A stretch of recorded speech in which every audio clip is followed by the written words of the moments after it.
안녕하세요. 법대로 하는 변호사 맹주영입니다. 마음대로 하는 의사 김광현입니다. 저희가 이제 2개의 영상을 찍어서 올렸죠. 어떠셨어요? 소감이 찍어보시니까. 일단 생각보다 너무 어색한 것 같아요. 그렇죠?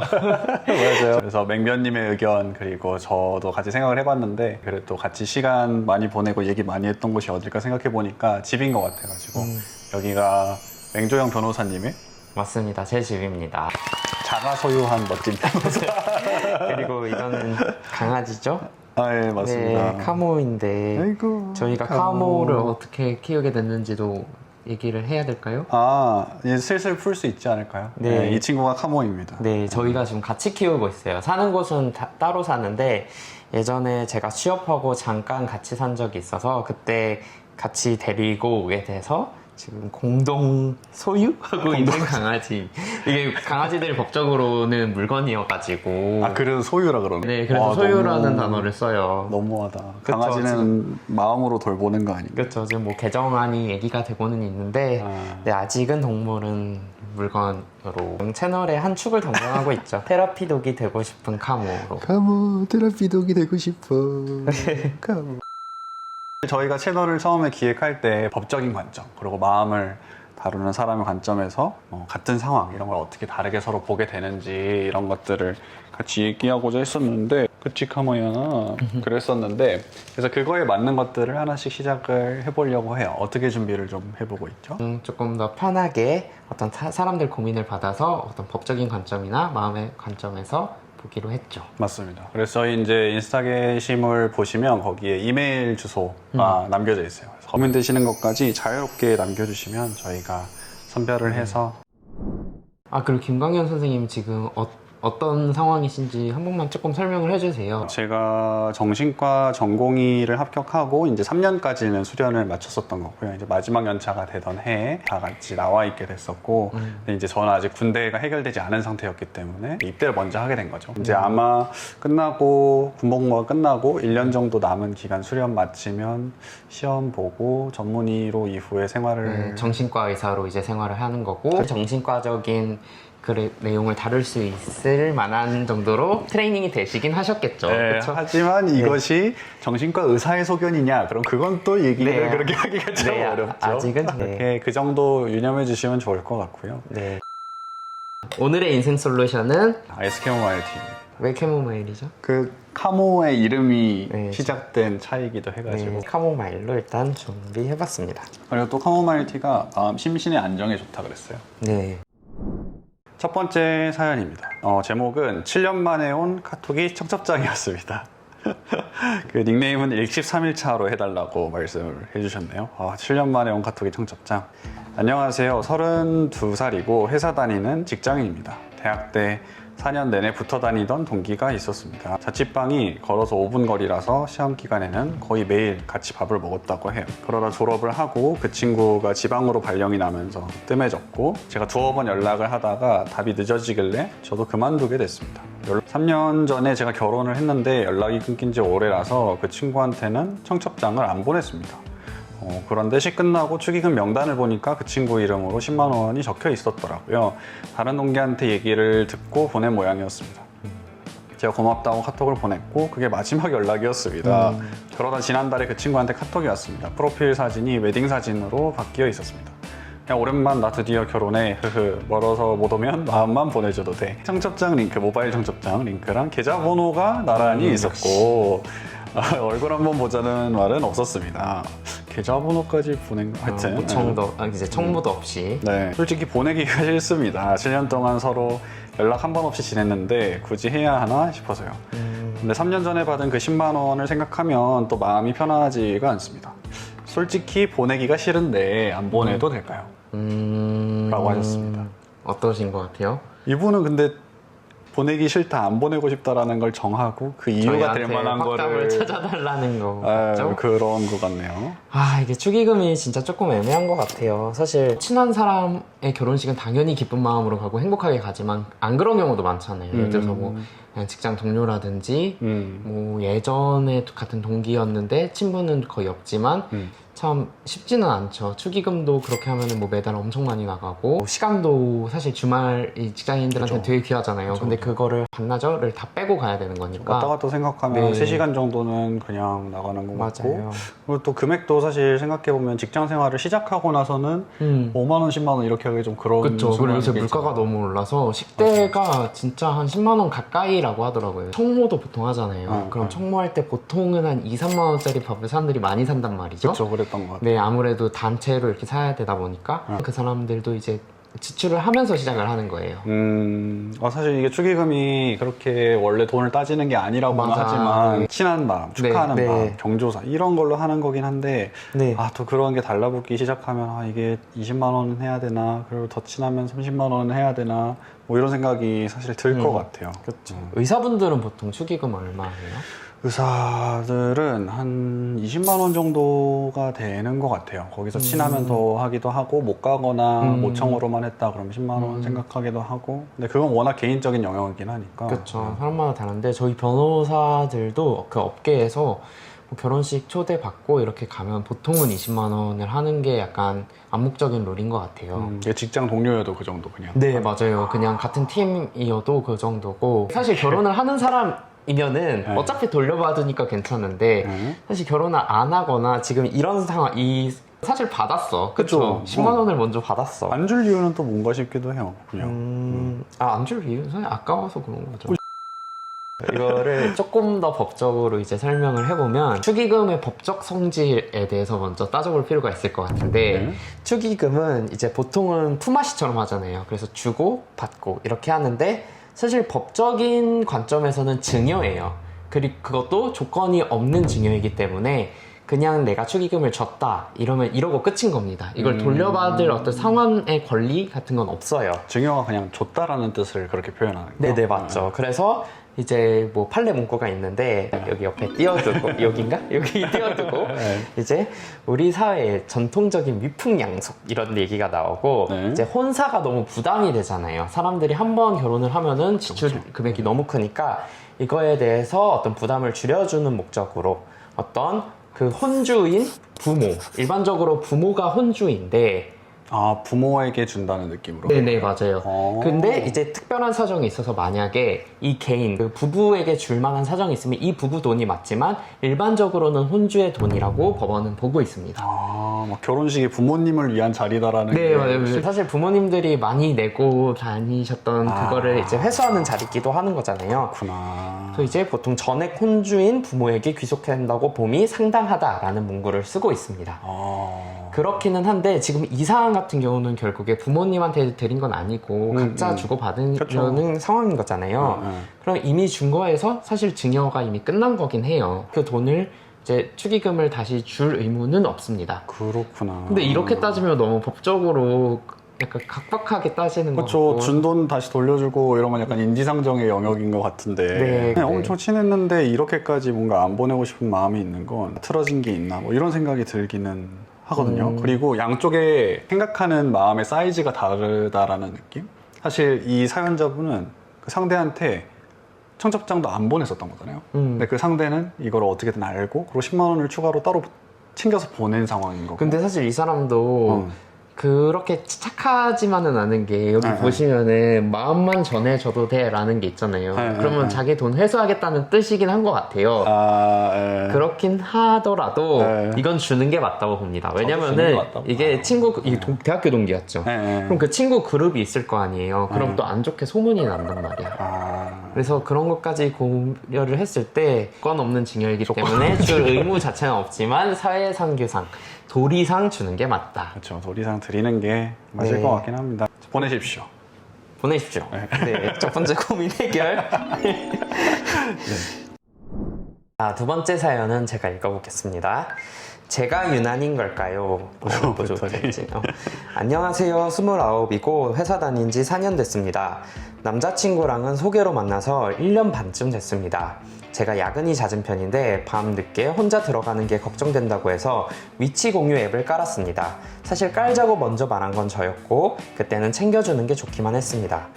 그런데 언제부터인가 제가 앱을 끄면 바로 전화가 옵니다. 회식을 가면 불안이 있는지 사진을 찍어 보내달라고 하고, 얼마 전에는 인스타 팔로워 중에 남자 몇 명을 정리해달라고 하더라고요.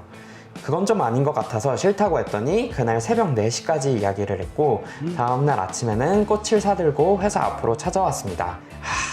이게 뭐 미안하다는 뜻으로 그런 것 같죠? 새벽 4시까지? 지난달에는 워크숍을 갔는데 하필 건물이 지하라 위치가 잘 안 잡혔습니다. 프로그램 끝나고 폰을 열어보니 부재중이 17통이나 와 있더라고요.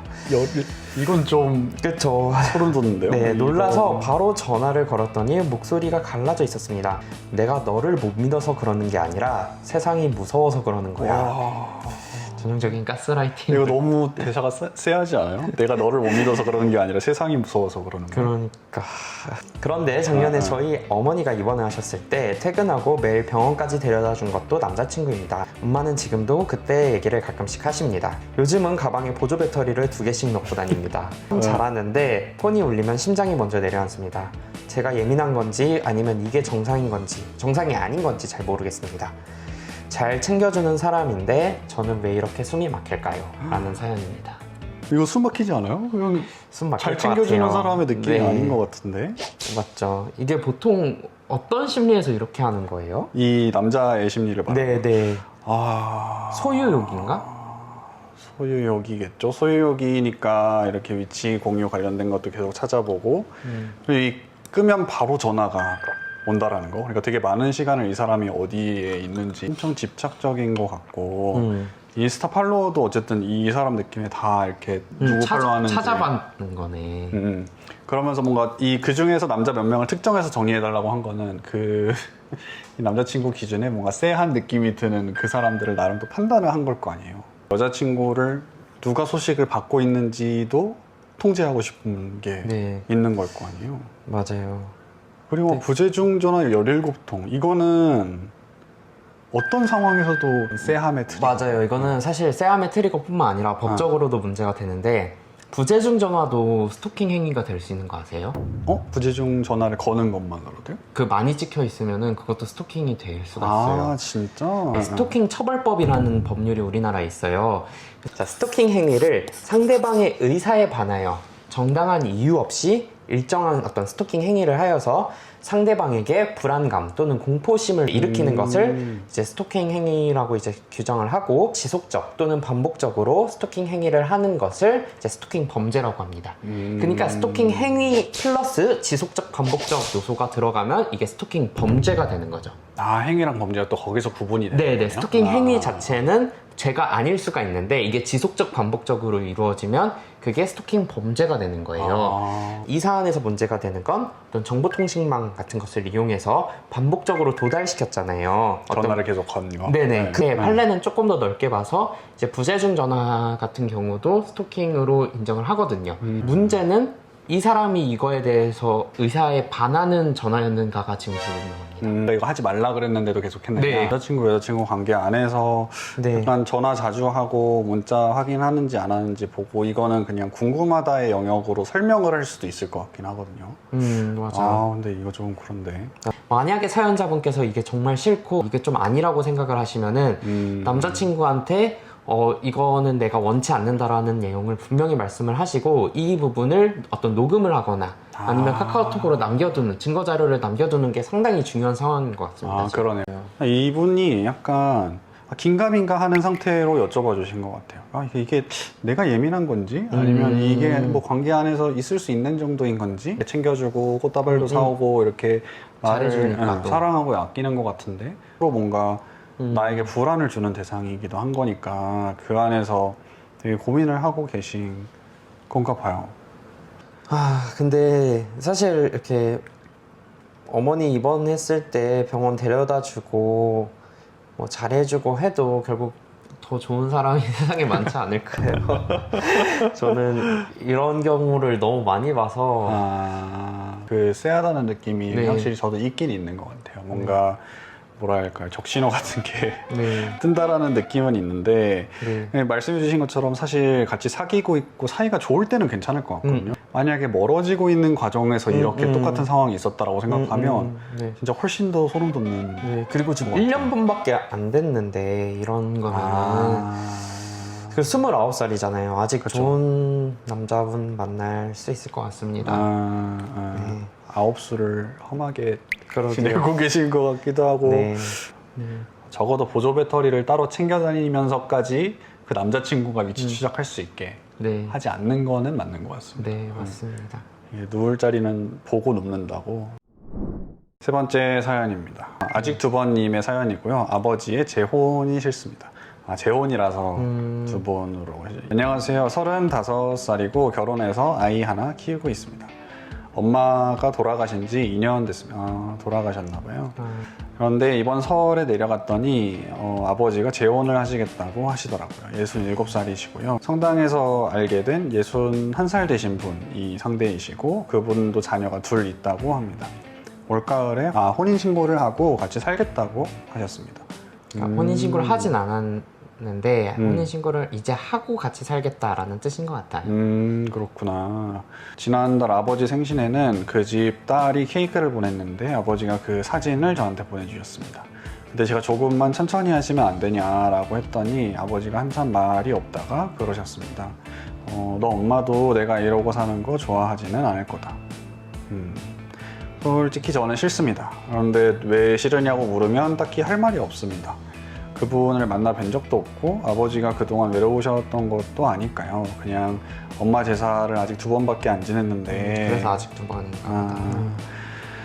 그 집에 다른 분이 들어와 계시는 게 아직은 받아들여지지 않습니다. 동생은 아버지 좋으실 대로 하시게 두자고 합니다. 이번 주말에 다 같이 식사를 하기로 했는데 가서 무슨 말을 해야 할지 모르겠습니다. 아버지 재혼이 싫은 제가 나쁜 사람인 걸까요? 라고 사연 보내주셨습니다. 뭔가 좀 먹먹해지는 그런 포인트가 있네요. 어떤 마음에서 이게 이 사람이 꺼려하는 것 같아요, 사연자분께서? 근데 전 딱 들었었을 때 제가 좀 더 그럴만하지 라고 생각되는 건 사연자분 쪽인 것 같거든요. 어머니가 돌아가신 지 이제 2년밖에 안 된 상황이고 그럼 빈자리를 누군가가 들어온다라고 생각하게 되면 약간 나한테는 아직 엄마가 남아있는데 아빠는 그 자리가 이미 이렇게 지나가 버린 건가? 그 3대를 잊은 건가? 뭐 이런 생각도 좀 들 수 있을 것 같고 근데 동시에 이제 아버지가 그 사람이랑 지내서 행복하다는데 내가 그거를 뭐라고 할 게 아니지 않나? 뭐 이 생각도 분명히 들 것 같기는 하고요. 근데 사실 이렇게 보면은 하나가 상속 문제도 있어요, 솔직히 말씀드리면. 상속이요? 네네. 그 돈 물려받는. 네, 이게 아버지가 돌아가시게 됐는데 또 결혼한 상태면은 사실 이 어머니도 공동상속인이 되는 거예요. 지금은 아직 법적인 네, 관계가 그 아니니까. 아니니까 상속인이 아닌데 이제 만약에 결혼을 하게 되면은 오히려 그 아들보다도 많이 받게 돼요. 유산의 5분의 3을 이제 그 새어머니가 받게 되고 5분의 1을 그 아들이 받게 되거든요. 전 솔직히 이런 현실적인 것도 무시를 못하는 영역인 것 같거든요. 그걸 전혀 생각을 안 하고 있었던 네. 부분이네요. 그러니까 그 50억 있으면 만약에 재혼한 상태시라고 하면 네. 사망을 하셨을 때 네. 그 30억이 네. 새로운 아내분께 간다라는 거죠. 네, 그쵸. 그게 아니면 자녀들이 그냥 나눠 갖게 네, 되는. 그리고 여기서 보면은 그 집 딸도 있다 그랬잖아요. 그쵸. 입양을 하실 수도 있어요. 성인도 입양이 되거든요. 만약에 입양까지 됐다라고 하면 나랑 똑같은 어떤 자녀로서 그렇게 되면 이제 나눠가지게 7분의 2, 된다는 거죠. 7분의 2, 7분의 3 이렇게 되는 거겠죠. 새 어머니가 7분의 3을 가져가고. 그러니까 이게 자산이 있고 네. 그리고 이 상속에 대한 생각을 하고 있었던 집이라고 하면 훨씬 복잡해지긴 해야겠네요. 이런 네. 상황에서. 근데 그걸 생각을 안 하는 집 사람이 있을까요? 이분이 남겨주신 건 아버지 재혼이 싫은 제가 나쁜 사람일까요?인데 솔직히 저는 그런 마음도 인정을 해줘야 되는 마음일 것 같아요. 그런 마음이라는 게 혼인신고를 안 하셨으면 하는 마음도. 네. 그리고 방금 말씀해 주셨던 것처럼 내가 이렇게 아버지가 혼인신고는 안 하셨으면 좋겠는데 라는 생각이 드는 거 네. 그거 자체를 두고 막 내가 나쁜 사람이다 아버지의 행복을 막고 있다 이렇게 죄책감까지 거는 절대 아닌 것 같고요. 이렇게 보든 저렇게 보든 자연스럽게 네. 들 수 있을 것 같은 마음인데 네, 맞습니다. 그거를 어떻게 본인이 잘 다뤄가는지가 네. 중요할 수 있을 것 같아요. 네. 이 세 가지의 사연을 함께 읽어봤습니다. 이게 어떤 커다란 주제나 그런 거를 다뤄보는 거랑 구체적인 사연에서 그 결을 따라서 보는 거랑은 되게 많이 다른 것 같거든요. 앞으로 이런 사연들이 들어오게 되면 같이 잘 각자의 입장에서 네. 다뤄보고 같이 네. 고민해보는 그런 시간을 가져보면 네, 좋을 것 같습니다. 저희 인스타그램으로 DM을 보내주셔도 되고 그 이메일 benchandcouch.kr 그다음 gmail로 보내주시면 됩니다. 네, 그러면 저희가 엄선하여 네, 엄선하여 이렇게 함께 얘기를 해보면 좋을 것 같고요. 네. 카모가 중간에서 계속 자고 있는데 우리 얘기가 지루해서 그런 건 아니겠지요? 지금까지 법대로 하는 변호사 맹조영 마음대로 하는 의사 김광현의 인생 솔루션. 였습니다. 안녕히 가세요. 슬레이트 소리에 깜짝 놀란 카모입니다. 하나, 둘, 셋.